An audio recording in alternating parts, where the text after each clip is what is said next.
Hadirin dan hadirat yang dimuliakan, sebelum saya membaca tajuk kita pada hari ini, saya ingin mengambil kesempatan ini untuk mengulas apa yang disiarkan oleh Berita Minggu berhubung dengan kenyataan saya mengenai zakat.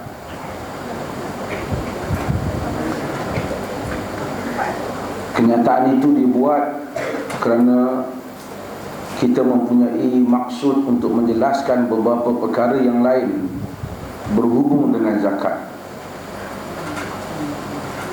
Kita agak hairan bagaimana saban tahun boleh berlakunya lebihan zakat yang begitu banyak, sedangkan masalah umat Islam yang memerlukan perbelanjaan dan peruntukan zakat tidak juga selesai.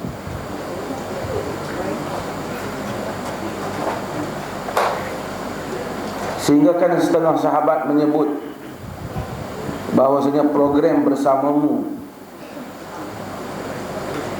yang ditaja oleh sebuah stesen penyiaran itu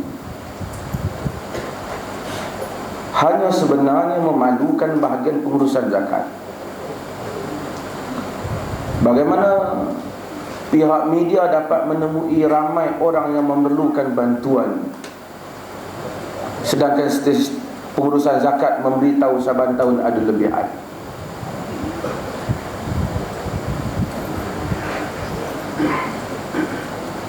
Bagaimana mungkin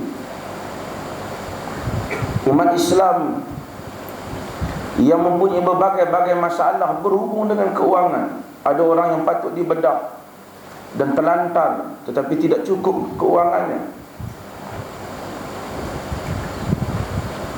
ada orang yang miskin sehingga ada kanak-kanak ataupun ada anak-anak yang tidak ke sekolah,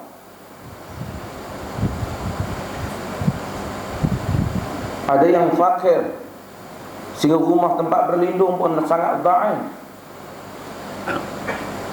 Adakah wajar zakat hanya memberikan 1,000 atau 1,500 yang hanya akan menjadikan orang yang diberi itu meneruskan budaya meminta-minta? Mengapa tidak diamalkan apa yang disebut oleh Umar bin Khattab, bahkan apa yang menjadi pegangan dan tunjuk ajar dalam mazhab Syafi'i itu sendiri? Jika engkau beri kepada mereka, kayakanlah mereka.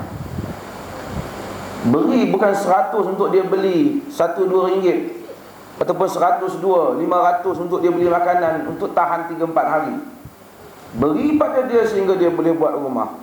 Beri kepada dia sehingga dia tak meminta-minta lagi. Beri kepada dia sehingga dia boleh berniaga. Adalah pelik jika bangunan zakat naik dan gaji bahagian pengurusan zakat naik, orang miskin masih tidak dapat diselesaikan.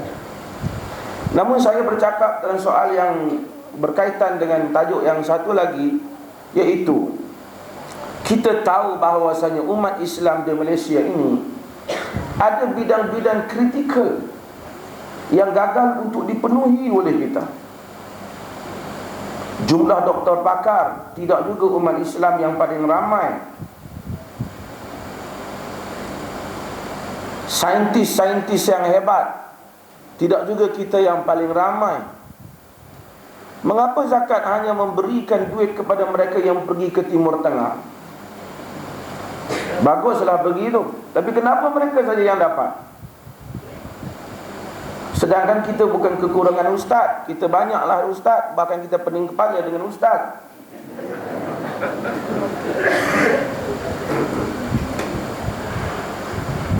Kita kekurangan Muslim saleh yang menjadi ahli teknokrat yang hebat. Kita kekurangan saintis Muslim yang beriman. Ramai orang yang nak, tapi kota kerajaan terhad. Mengapa wang zakat lebih? Kenapa tidak diberi dan ditaja mereka? Hal ini kita bangkitkan, menunjukkan berlakunya penafsiran yang sempit terhadap agama. Apa yang dikatakan peruntukan fi sabilillah mereka yang berjuang pada jalan Allah Subhanahu wa taala itu ditafsirkan secara sempit, diberikan kepada lebay dan ustaz sahaja, seakan-akan yang mempertahankan agama bagi daerah ini hanya golongan ustaz, sedangkan krisis kemunduran, kejatuhan dan kelemahan kita membabitkan soal tokoh-tokoh ataupun pakar-pakar dalam banyak bidang-bidang kritikal yang diperlukan untuk membantu umat Islam. Ini salah satu tafsiran sempit yang dikekalkan oleh setengah pihak konservatif, yang menyebabkan agama itu dilihat tidak berfungsi. Dan kita mengharapkan, saya tidak tahu sejauh mana media nak membantu kita, kita mengharapkan isu ini akan memberikan kesan yang baik dan kesedaran kepada semua, seperti mana isu-isu yang kita bangkitkan sebelum daripada ini. Walaupun kita tak tengok isu masjid Cina, akhirnya ada masjid yang naik lidah. Alhamdulillah, isu masjid Cina adalah isu yang jalan.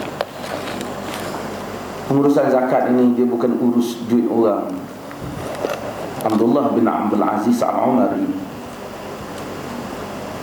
satu hari dia tengok Harun Ar-Rashid. Harun Ar-Rashid ini khalifah. Dia sa'i. Ketika dia sedang sa'i di Mas'a, di tempat sa'i, dia tengok Harun Ar-Rashid, dia kata, "Ya Harun," dia panggil. Dia tokoh agama, apa ni nak takut orang politik.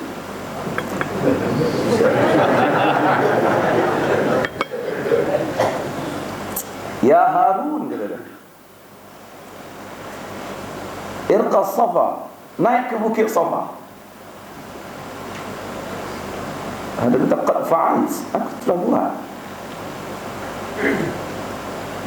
"Irmi bi tarfika ila al-bait," lontarkan pandanganmu ke Kaabah.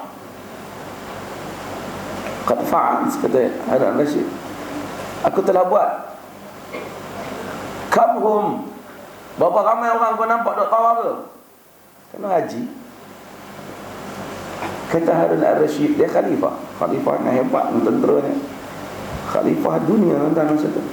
"Wa man yuhsihim," siapa yang larat nak kira kita. "Kam minan nasi misluhum," berapa ramai orang yang macam mereka. Berapa ramai orang yang macam mereka tu, yang macam, berapa ramai lagi makhluk macam tu yang beriman ni. Kata Harun Ar-Rashid, "Khalqun la yuhsihim illallah." Makhluk jumlah yang tak dapatlah siapa mengiranya melainkan Allah Subhanahu wa taala.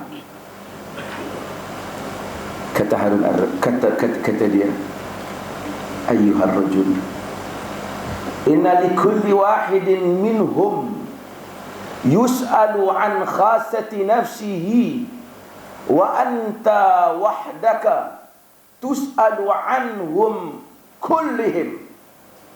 Fanzur madza satakun." Wahai Harun, semua mereka yang kau tengok ramai itu akan ditanya di akhirat kelak mengenai dirinya saja, dan engkaulah satu-satunya orang akan ditanya mengenai mereka semua. Awasilah apa yang akan terjadi pada engkau. Dan sebahagian riwayat dia yang lain, dia kata, kemudian aku tambah pada dia, jika satu orang menguruskan hartanya, dia disoal oleh Allah dan dihukum dengan kesilapannya, bagaimana dengan orang yang menguruskan harta benda kaum muslimin yang ramai?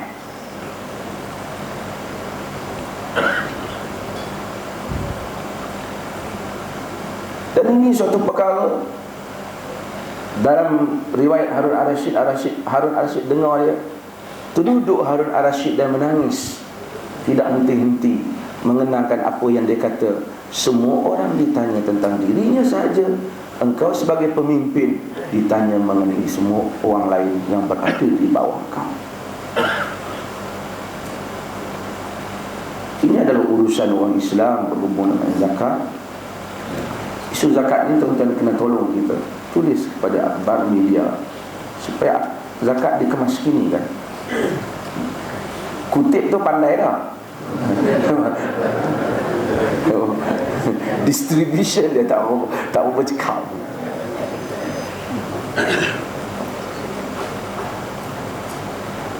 Boleh pun ada lebihan. Kita dah jelaskan kepada mereka tentang masalah lebihan ini. Kalau negeri kita semua dah kaya, tak heran ada lebihan. Zaman Umar Abdul Aziz pun ada lebihan, kan? Tapi artinya negeri kita ramai orang yang masih miskin dan susah. Setiap minggu, kalau nak cari entah ramai manusia ni.